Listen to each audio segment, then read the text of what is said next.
Hello विद्यार्थी मित्रों, तो आप सभी का स्वागत करते हैं हमारे इस YouTube चैनल यूनिक एकेडमी के अंदर। तो विद्यार्थी मित्रों, आज हम कक्षा 10 विषय सामाजिक विज्ञान नवनीत असाइनमेंट 2025 फर्स्ट एग्जाम का चैप्टर नंबर 15 का विभाग बी विभाग बी के प्रश्न के उत्तर बताने जा रहे हैं। पहला प्रश्न, समाजवादी पद्धति की कमियां यानी सीमाएं, राइट ना। ये रहा समाजवादी पद्धति की मर्यादाएं, कमियां, सीमाएं एक ही। देखते हैं।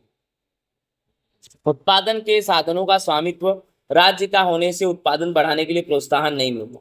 समाजवादी पद्धति में पूरा उत्पादन का कंट्रोलेशन सरकार के हाथ में होता है और सरकार बहुत धीमे धीमे चीज वस्तुओं का उत्पादन करती है, राइट। एक्स्ट्रा उत्पादन नहीं हो पाता। स्पर्धा के अभाव के कारण अर्थतंत्र में संशोधन को वेग नहीं मिलता। समाजवादी पद्धति में सब कुछ सरकार के हाथ में रहता है। सरकार सरकार से क्या स्पर्धा करेगी? कोई कंपटीशन नाम की चीज नहीं होती यहाँ पे, जिससे अर्थतंत्र में नए नए संशोधन ही नहीं होते। भाई, जब प्रतिस्पर्धा होगा तो ही कुछ नया होने वाला है। इस पद्धति में व्यक्तिगत स्वतंत्रता नहीं रहती है, सब सरकार के हाथ में रहता है। व्यक्ति को ऐसा लगता है कि हम गुलामी में जिंदगी जी रहे हैं। राज्य का संपूर्ण हस्तक्षेप इसमें होता है और सभी को नौकरशाही का भय उत्पन्न है। जब सब कुछ सरकार के हाथ में ही रहेगा तो जनता तो नौकरी बन जाएगा, ठीक है। इस तरह से ये था हमारा मर्यादा। नेक्स्ट क्वेश्चन नंबर दो, समाजवादी पद्धति के लाभ बताओ। अभी हमने खामियां यानी हानि पढ़ा, अब हम पढ़ेंगे समाजवादी पद्धति के लाभ। लाभ क्या है? नुकसान तो जान ही गए। समाज की आवश्यकता के अनुसार उत्पादन होने से अनावश्यक विलासिता की वस्तु का उत्पादन नहीं होगा। हाँ, ये तो लाभ है कि इसमें समाज को जिन चीजों की आवश्यकता होती है, इस पद्धति में उन चीजों का ही उत्पादन किया जाता है, दूसरी वस्तु का उत्पादन नहीं किया जाता है। या तो उसको तब करेंगे जब जरूरत होगा, लेकिन जरूरत जिसकी है उसको पहले। इस पद्धति में उत्पादन के निर्णय राज्य के द्वारा लिए जाते हैं तो प्राकृतिक संपत्ति का नुकसान नहीं होता। यानी जो भी निर्णय लिए जाते हैं, हर तरह का निर्णय जो लिए जाते हैं सरकार लेती है और इससे हमारा प्राकृतिक संपत्ति का नुकसान नहीं होता।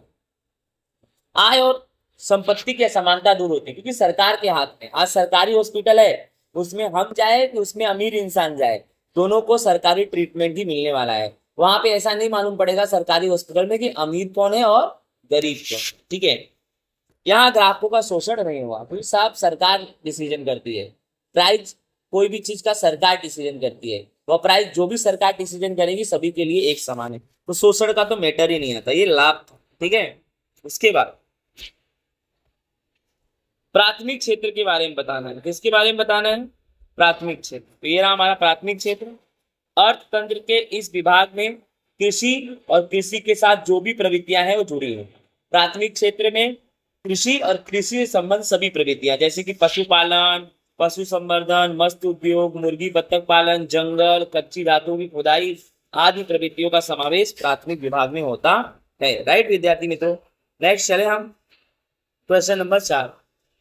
मिश्र अर्थतंत्र अर्थात क्या, उसकी कमियां बताओ।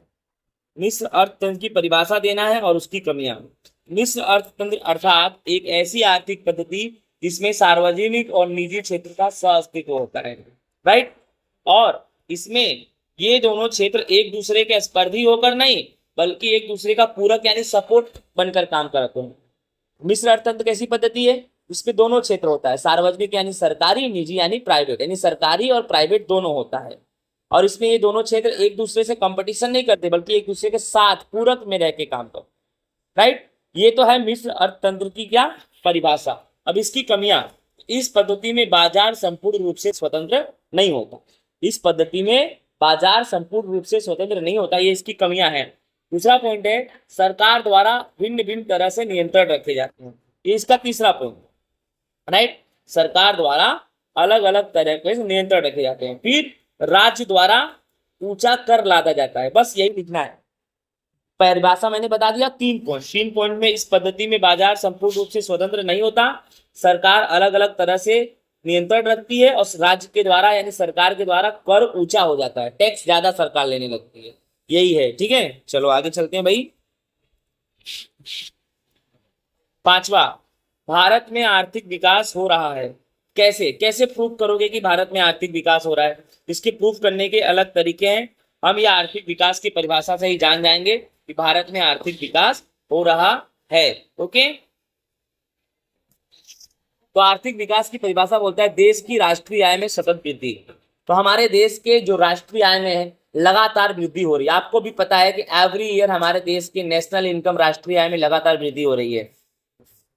देश की प्रति व्यक्ति आय में वृद्धि, हमारे देश में लोगों की प्रति व्यक्ति आय बढ़ रही है, प्रति वर्ष लोगों की सैलरी बढ़ती जा रही है। तीसरा, लोगों के जीवन स्तर में सुधार भी हो रहा है, लोगों के जीवन स्तर में अच्छा खासा सुधार भी हो रहा है। तो हमारे देश में राष्ट्रीय आय में वृद्धि हो रही है, प्रति व्यक्ति आय में वृद्धि हो रही है, हमारे लोगों का जीवन स्तर बदल रहा है। इन सब शब्दों के आधार पर कह सकते हैं कि भारत का आर्थिक विकास हो रहा है। चलो भाई, लास्ट क्वेश्चन, छठा, उत्पादन के साधन का वैकल्पिक उपयोग बताना है। उत्पादन के साधन का वैकल्पिक उपयोग, ये रहा आपका आंसर। ठीक है, उत्पादन के साधन का वैकल्पिक उपयोग। आवश्यकताएं संतुष्ट करने के साधन सीमित हैं। मानव की आवश्यकताएं ढेर सारी हैं और उन आवश्यकताओं को पूरा करने के साधन सीमित है। इतना ही नहीं, परंतु वे वैकल्पिक उपयोग वाली होती हैं। उत्पादन का कोई भी साधन एक से अधिक उपयोग में आता हो तो वह अनेक उपयोग रखता है। यानी हमारी आवश्यकताएं बहुत सारी हैं और उसको संतुष्ट करने के लिए साधन कम है, इसीलिए हमें उत्पादन के साधनों का वैकल्पिक उपयोग करना चाहिए। उदाहरण के तौर पे, अगर लकड़ा जला के खाना बना रहे हो तो लकड़ा एक दिन खत्म हो जाएगा तो दिक्कत आ जाएगी। तो खाना बनाना है तो लकड़ा जला रहे हो तो इसके जगह पे गैस जला के भी खाना बना सकते हैं, इसको बोलते हैं वैकल्पिक।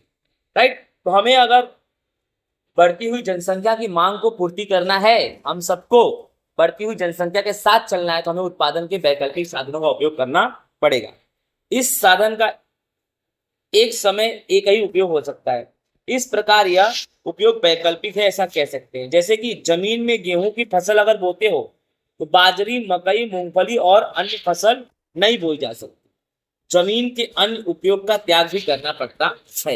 इसके अंदर आपको ज्यादा डिस्टर्ब नहीं होने का, आपको क्या लिखने का मैं बता रहा हूं। मानव की आवश्यकताएं राइट असीमित है बट साधन सीमित है, इसीलिए हमें मानव की आवश्यकताओं को पूर्ण करने के लिए जो साधन सीमित है तो उनके जगह पर हमें वैकल्पिक साधनों का उपयोग करना चाहिए। वैकल्पिक साधनों के उपयोग से मानव की आवश्यकताओं की पूर्ति भी हो जाएगा और जो साधन मतलब सीमित है वह बचे भी रहेंगे। तो विद्यार्थी मित्रों, इस तरह से हमारा चैप्टर नंबर 15 का सेक्शन भी होता है पूरा।